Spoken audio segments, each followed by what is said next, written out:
Hi friends, இன்றைக்கி நம்ம வீடியோவில் என்ன பார்க்க போகிறோன்னா கிர்லோஸ்கர் டீசல் இன்ஜினோட ஆயிலை வந்து சேஞ்ச் பண்ண போகிறோம். ஆயில் சேஞ்ச் பண்ணி அந்த இன்ஜினை வந்து ஸ்டார்ட் பண்ண போகிறோம். வாங்க வீடியோவுக்கு போகலாம்.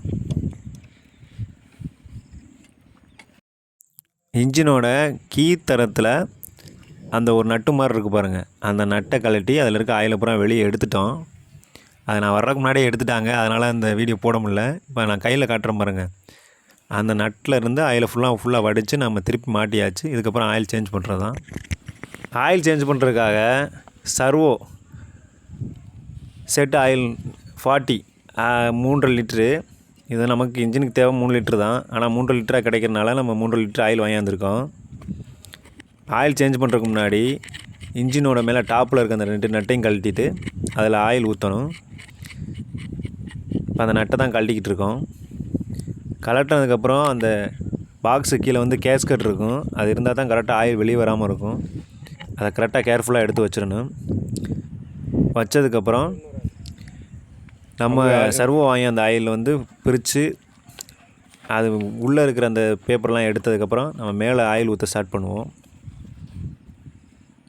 நல்லா ஓப்பன் பண்ணதுக்கப்புறம் இன்ஜின் உள்ளே வந்து நம்ம 3 லிட்ரு தான் அதோடய கெப்பாசிட்டி. அதுக்குள்ளே ஆயிலை மட்டும் கரெக்டாக ஊற்றணும். அதுக்கு மேலே ஊற்றிட்டோம்னா வெளியில் சிந்தி விட்டுருது.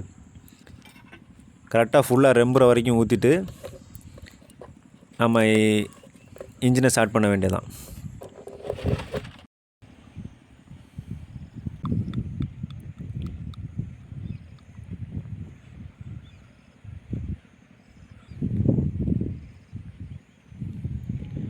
ஊற்றுங்க, இன்னும் பாதி கொஞ்சோண்டு கை இங்கே வர வரைக்கும் விட்டுருங்க. பழைய ஆயில் அதில் கிடக்கும் இல்லையா? ஆயில் ஃபுல்லாக ஊற்றியாச்சான்னு பார்க்குறதுக்கு வந்து இன்ஜினு கீழே வந்து அளவு கொடுத்துருப்பாங்க. அதை நம்ம கழட்டி அது கரெக்டாக 2 கோடு இருக்கான்னு பார்க்கணும். இப்போ அதை தான் கழட்டிக்கிட்டு இருக்கோம்.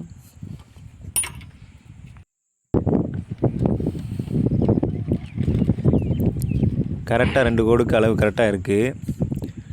மேலே இருக்க டாப்பை வந்து நம்ம டைட் பண்ணிக்கலாம். நல்லா கேஸ்கட்டு கரெக்டாக உட்கார மாதிரி டைட்டு வச்சா தான் ஆயில் வந்து வெளியே லீக் ஆகாது. வச்சதுக்கப்புறம் இன்ஜினை வந்து ஒரு சும்மா எம்டியாக சுற்றணும். ஏன்னா ஆயில் வந்து எல்லா பக்கமும் சேரணும். ஏன்னா பழைய ஆயில் சுத்தமாக எடுத்துட்டோம்ல, அதனால் ஃபுல்லாக சுற்றினதுக்கப்புறம் தான் இன்ஜின் ஸ்டார்ட் ஆகும்.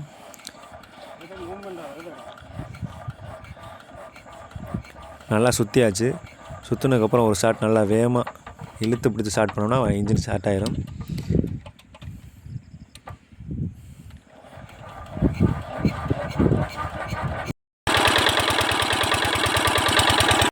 இன்ஜின் நல்லா ஸ்டார்ட் ஆகிருச்சு. தண்ணி நல்லா எடுத்துருச்சு. இந்த இன்ஜினோட பெர்ஃபார்மன்ஸ் எப்படி இருக்குன்னு நான் அடுத்த வீடியோவில் காட்டுறேன். தேங்க்ஸ் ஃபார் வாட்சிங்.